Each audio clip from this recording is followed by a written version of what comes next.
آپ نے مرتضی بھائی 3-4 باتیں کہہ دی ہیں۔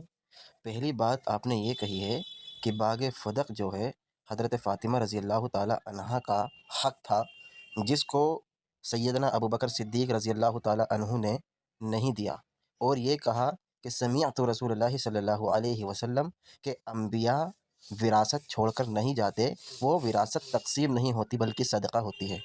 میں آپ سے یہ پوچھنا چاہتا ہوں مرتضی بھائی کہ ابوبکر صدیق رضی اللہ تعالی عنہ کی یہ بات کہ انبیاء کی وراثت تقسیم نہیں ہوتی، یہ ان کا خود کا قول تھا یا اللہ کے رسول کی حدیث انہوں نے پیش کی تھی؟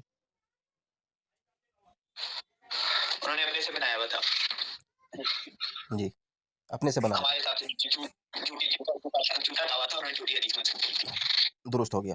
یعنی آپ نے یہ مان لیا کہ یہ جھوٹی حدیث ہے، ابوبکر صدیق رضی اللہ تعالی عنہ نے اپنی طرف سے بات کہی ہے، جھوٹا دعویٰ تھا۔ تو سوال یہ ہے کہ جب یہ حدیث ہی جھوٹی ہے تو فاطمہ کا مطالبہ کرنا سچا کیسے ہو گیا؟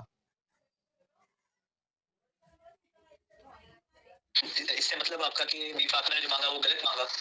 نہیں بھائی صاحب، ابھی آپ نے خود یہ بات کہی کہ ابوبکر صدیق والی حدیث جو آپ نے پڑھی ہے بخاری کی، آپ نے کہا کہ میرے نزدیک وہ جھوٹی ہے، ابوبکر صدیق جھوٹے ہیں، گڑی ہے۔ تو جب آپ نے مان لیا کہ وہ حدیث گڑی ہے تو فاطمہ رضی اللہ تعالیٰ عنہ اسی حدیث میں باغ فدق کو مانگنے جا رہی ہیں، تو وہ واقعہ سچا کیسے ہو گیا؟ میری بات سنو، واقعہ یہ ہوا کہ بی بی فاطمہ مانگنے گئی حضرت ابوبکر سے جا کر باغ فدق پہ۔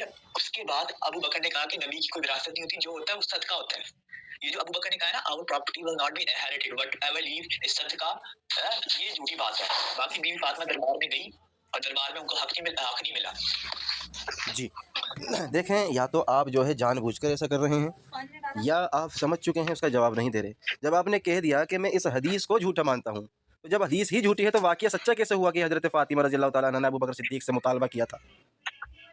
بھائی ابوبکر نے حضرت فاطمہ کو جھوٹی حدیث سنائی تھی، یہ سمجھ آئی آپ کو؟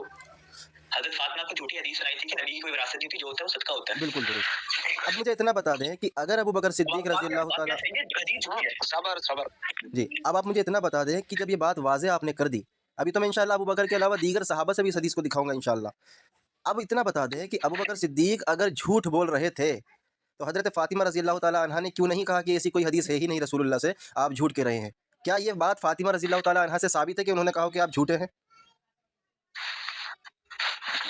حضرت فاطمہ ناراض نہیں ہوئی ابوبکر سے، اپنی زندگی تک 6 مہینے تک زندہ نہیں تھی۔ ناراض کا تو ابھی میں دکھا دوں گا انشاءاللہ، پہلے ایک پر تو بات ہو جائے۔ سوال یہ ہے، آپ نے یہ بات خود کہی کہ ابوبکر صدیق رضی اللہ تعالی عنہ نے جھوٹی حدیث سنائی، تو اس جھوٹی حدیث کو سن کر حضرت فاطمہ خاموش کیوں ہوئی؟ وہاں پر کیوں نہیں کہا کہ آپ جھوٹ کہہ رہے ہیں؟ یا تو آپ کہیں کہ یہ آپ نے قیاس اپنی طرف سے کیا، ورنہ آپ یہ بولنا چھوڑ دیں کہ آپ اہل بیت سے محبت کرتے ہیں، کیونکہ اہل بیت سے محبت کا تقاضا یہ ہے کہ ہر بات معصومین سے آپ لیں گے۔ تو فاطمہ رضی اللہ تعالی عنہ سے مجھے دکھائیے کہ انہوں نے ابوبکر صدیق کو وہاں ٹوکا ہو کہ آپ جھوٹ کہہ رہے ہیں۔